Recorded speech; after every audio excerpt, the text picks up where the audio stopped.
wanna join me? You wanna join me in like discussing about all the books that Namjoon has read and how it has influenced your life as a person, not just a BTS fan?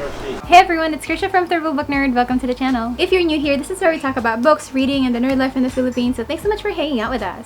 Dear friends, today has finally come. In this video, we'll be checking out the books that BTS Namjoon has recommended over the years. So hold on to your purple wigs and stick around. It's no secret that Namjoon reads a lot, which is one of the reasons why I love him and the rest of BTS so much. In fact, I love them so much that I once made a presentation at work about the literary canon of BTS. Anyway, today let's talk about 6 of the books that BTS RM has recommended over the years, starting off with my absolute favorite, Kitchen by Banana Yoshimoto. In this book, we follow Mikage, who's grieving because of the death of her grandmother. She somehow gets adopted by her friend Yuichi and his mother, formerly his father, Eriko, and the three of them form this found family kind of situation. My favorite thing about Kitchen is that although it's very short, it leaves a lasting impression to the reader. Again, I've said this before, but Banana Yoshimoto's prose is very simple and yet it's so poignant at the same time. Murag, even if the scenes are very mundane, they somehow appear very wistful, very magical. I can compare it to maybe looking at a film photograph. You can feel the vibe, you can feel the grain. You are transported in a place that's no longer here anymore. A moment in time that's no longer here anymore. So that's how I feel every time I pick up Kitchen by Banana Yoshimoto. I can't stress this one enough. When I first learned that Namjoon has read and recommended Kitchen by Banana Yoshimoto, I swear I pterodactyl screamed into my pillow for mga 5 seconds straight. Kitchen is one of my most favorite books out there in the history of my reading life ever. And number 2, I was super frustrated at the fact that I will never ever get to discuss this book with RM in this lifetime. Some editions of this book have a companion novella called Moonlight Shadow, and ultimately both stories deal about grief, loss, and healing after those events. So if you want that kind of story, if you want something short but very memorable, I do highly suggest Kitchen by Tita Banana Yoshimoto. The next book that we have is Norwegian Wood by Tito Haruki Murakami. Namjoon is a fan of Tito Haruki Murakami's work, and as I've said before, ang itong pagbabalik loob kay Tito Haruki Murakami from my end also stems from the fact that Namjoon likes Haruki Murakami. So his influence has influenced me, and I hope that when you watch this video as well, you will be influenced to read said Haruki Murakami, because I think he's a very interesting writer, or like his works are very interesting. Anyway, on to Norwegian Wood. Norwegian Wood is Tito Haruki Murakami's first novel, and it's a coming-of-age story that somehow has heavy themes of, get this, death. So if you're triggered by this topic, you're free to skip through this video, okay? This book does deal with sensitive topics. So in this story, we follow Toru Watanabe and how he grows up in contemporary Japan. Somehow Toru is always maybe hounded by death. So his best friend takes his life at 16, and Toru somehow has feelings for that friend's girlfriend, who is also kind of depressed.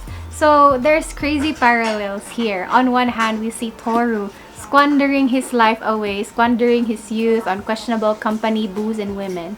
And on the other hand, we get to see the lives of the people around him who didn't really have the chance to grow up. Toru is very flawed, but what I like about Tito Haruki Murakami is that he doesn't write characters one way or the other, I guess. He lets you decide kung unsa ni siya nga mga characters for yourself. So again, nothing is spoon-fed. He trusts his audience to think for themselves, and towards the end of the book, draw conclusions on how the book ends also. So I think that's a nice thing. By the end of this book, I actually gained some perspective about life, death, and maybe moving on, and you know, that sort of thing. It's kind of existential in a way. So yeah, that's it. If you want to read like that, if you want to explore Tito Haruki Murakami's works, maybe you can start with Norwegian Wood. Unsa ka nasa brainy? Namjoon, ang ganahan siya mga aning nga libro. Basta kahibaw. Maybe we'll discover themes along the way. Because I feel like Namjoon's taste in books, especially these 6, are very existential in nature. They're very introspective, I guess, on the purpose of life and whatnot. So, yan po ang ating topic ngayon. The next one is one of my favorites. It's still Haruki Murakami. This time it's Kafka on the Shore. Kafka on the Shore by Tito Haruki Murakami. I love this one. But it's very hard to explain what it's about. In this novel, we follow 2 storylines. One is of Kafka. He is a teenage boy who runs away from home because he's running away from this prophecy that he doesn't want to happen. And on another, we have Mr. Nakata, who is a simpleton. I guess he's suffering from this ailment that he had when he was a kid that never really turned him back to normal. The book depicts their journeys basically and how it diverges in some point, and then they go back their separate ways again. So in between that, we are taken on this really weird ass journey that's full of metaphors in between. One of the things that I love this book is that it really treats its readers with respect. Again, classic Murakami, nothing is spoon-fed. You are left to figure things out for yourself and interpret it using your own brain. So that's the fun part about this one. Sometimes it's not fun kay magsakit imong brain, magthink nga,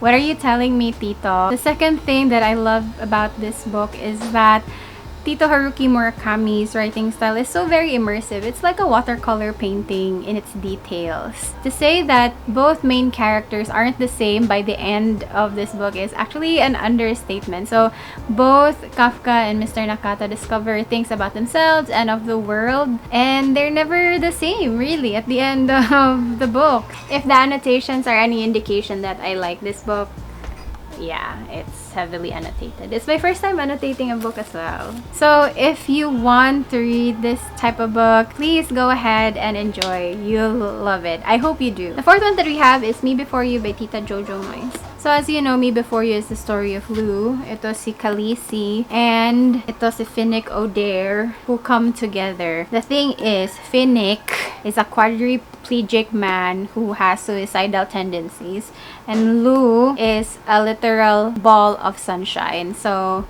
put them together and you have a nice tragic love story. I actually don't remember a lot of what happened aning a book. I just remember feeling really frustrated sa choice nga gibuhat sa male protagonist whose real name is Will. He's not Finnick. Finnick is from Hunger Games. Maybe it's because of my upbringing. Like for me, as a Filipino reading this, parang ako kay, whoa, that's so amazing that even though you had this accident and you're quadriplegic and all that, you get to live this life. You're provided for. You have everything that you could ever need to live a comfortable life. And you're just gonna throw it down the drain. Parang ako, it just didn't resonate with me. For me, coming from a country where these services are so few and far in between and super expensive, it just wasn't, the sentiment just flew right over my head, so I couldn't relate to it. So muna siya, wako nakauyon gud ani nga libro, wag ko ganahin niya. Para nako, grabe, privileged kay siya to have made that decision. I know nga kanang, maybe this is a hot take and people have the choice to do whatever they want with their lives. But for me, kay murag, it just didn't resonate with me.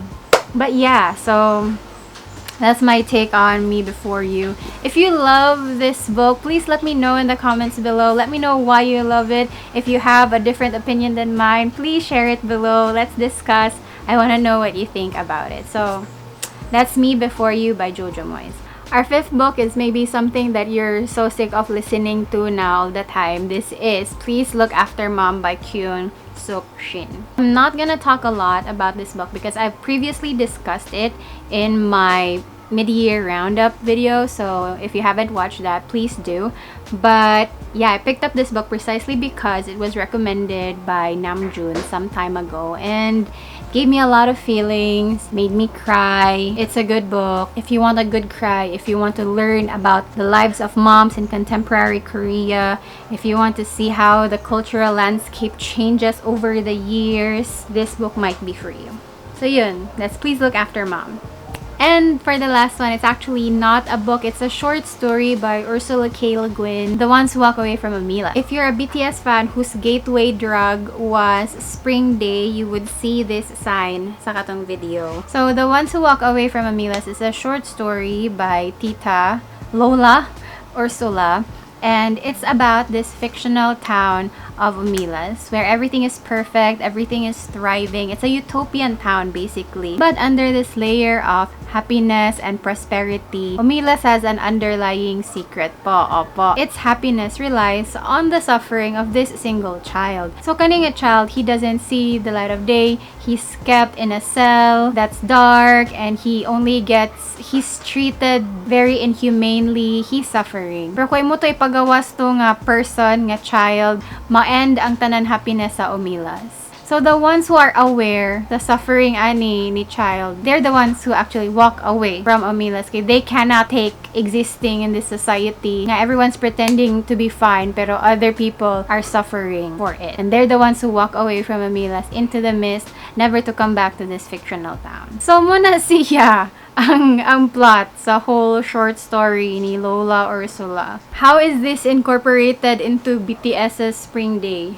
This is the hotel that they go to. It says Umilas in neon signs, and it says there no vacancy. Are BTS the ones who walk away from it, or are they the ones who stay? We have to watch a music video again. So that's it, you guys. That's 6 of the books that RM has recommended over the years. He has a lot of other books that he's recommended as well, but I feel like those books are kind of out of my league. I'll tackle them some other time. If you are a BTS fan who loves books, I hope that you geeked out with me today. If you are a BTS fan who does not like books, I hope that this will give you not just a sneak peek into Namjoon's brain, but also I hope this helps you widen your horizons. And if you're not a BTS fan but you like books, I hope that this also makes you realize that just because people have bubblegum colored hair and dance for a living doesn't mean that they fit that stereotype where they're perceived as shallow or very surface level lang po. So that's that, you guys. If you enjoyed this video, please hit like, subscribe to our channel, and if you want to see content, get first dibs on it, click the bell button. How about you? What's your favorite BTS read? Please leave a comment down below. Let's make chica and let's geek out all together. It's very noisy here na in my home. This is gonna be my last attempt at an outro. Thanks so much for hanging out with me. This has been Krisha from Third World Book Nerd, and I'll see you next time. Bye! So muna siya, can you imagine? Like reading the same book as this person who you think is really cool and not being able to discuss it with them. Like, I want to know what you think about it, bro, but I can't because you're a K-pop star and it won't happen in this life, so whatever.